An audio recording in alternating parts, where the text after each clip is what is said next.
La naissance de Moïse et les circonstances de celle-ci nous donnent comme l'image du salut pour toute âme soustraite à la puissance des ténèbres et transplantée dans le royaume du Fils. Avant qu'il soit né, la sentence de mort est déjà prononcée sur Moïse. Exode 1, 22. Mais par la foi, ses parents le cachent. Puis, la chose devenant impossible plus longtemps, la mère place le bébé sans défense dans un coffret de jonc qu'elle dépose sur la rive du fleuve. C'est là que la fille du pharaon l'aperçoit. Elle l'adopte et l'élève comme un fils de roi. En lisant ce récit et les détails de l'action de Yochebed, nous ne pouvons nous empêcher de nous émerveiller sur la manière dont Dieu fait concourir toute chose à l'accomplissement de ses desseins. C'est lui qui incline le cœur de la mère aux décisions qu'elle prend et récompense sa foi en lui rendant le bébé confié au fleuve.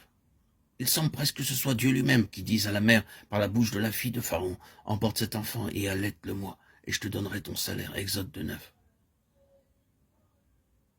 Ce fait nous rappelle l'action d'Abraham qui, de ses propres mains, étendit son enfant sur l'autel, dans l'assurance que Dieu pouvait le ressusciter des morts. Aussi le recouvra-t-il par une espèce de résurrection. De ses propres mains aussi, Rebed déposa le bébé sur les eaux, dans l'assurance que Dieu pouvait le sauver de la mort, et il en fut ainsi.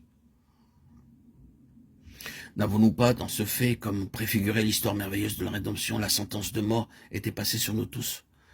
Mais Jésus a goûté la mort à notre place, et il est devenu l'arche où se trouvent en sécurité les rachetés.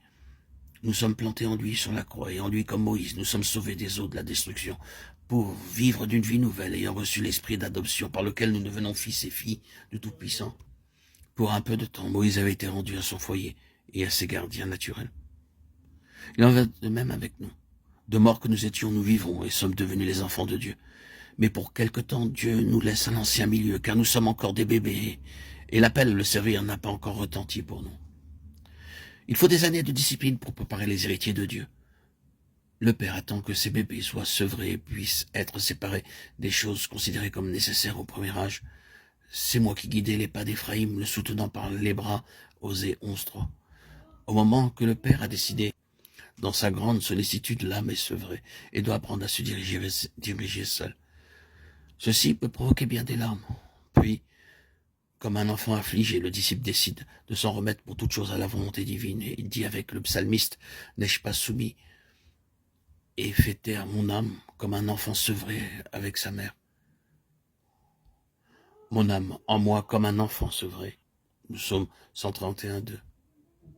Et quand l'enfant eut grandi, elle l'amena à la fille du Pharaon, qu'il adopta pour son fils. Exode 2:10. Et quand l'enfant eut grandi, elle l'amena à la fille du Pharaon, qu'il adopta pour son fils. Exode 2:10. Moïse est enlevé aux soins de sa mère et remis aux mains d'une étrangère, qu'il élève comme son fils. Et il demeura près de 40 ans à la cour de Pharaon. Pendant ce temps, il fut instruit dans toute la sagesse des Égyptiens, et il devint puissant en parole et en œuvre. Acte 7:22. Tout le temps que l'héritier est enfant, il ne diffère en rien du serviteur, quoiqu'il soit maître de tout, mais il est sous des tuteurs et des curateurs jusqu'au temps marqué par le Père. Galates 4:1-2. Bien des enfants de Dieu s'irritent, s'impatientent durant les longues années de préparation dont ils ignorent le but. Les longues années d'instruction dans toute la sagesse des Égyptiens les fatiguent. Ils leur tardent de se jeter dans une œuvre au service du Seigneur. Mais le divin modèle, le Fils, n'attendit-il pas 30 ans dans le village de Nazareth avant d'aller de l'avant pour une courte carrière de 3 ans? Que ceux qui sont encore sous des tuteurs et des curateurs apprennent à attendre le moment que Dieu choisira et à se reposer sur sa volonté. Les circonstances qu'il permet ont pour but de préparer pour la carrière que, dans sa grâce, il a choisie pour son enfant. Sachons attendre jusqu'à ce qu'il nous ait montré le modèle de vie qu'il veut pour nous.